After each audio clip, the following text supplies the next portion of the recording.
একটা বেকার ছেলের নষ্ট হওয়ার পিছনের একটাই কারণ, তার ফ্যামিলির এই আচরণেই যথেষ্ট।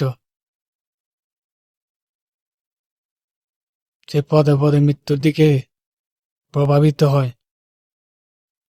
একটা বেকার ছেলে কাউকে কিছু বোঝাতে পারে না, তার মনের ব্যথা, তার মনের যন্ত্রণাটা।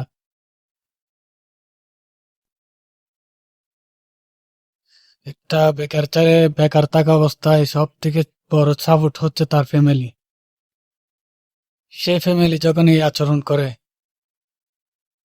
সে দুইটা পথ বেছে নেয়। এক নেশার জগৎ, দুই আত্মহত্যার জগৎ।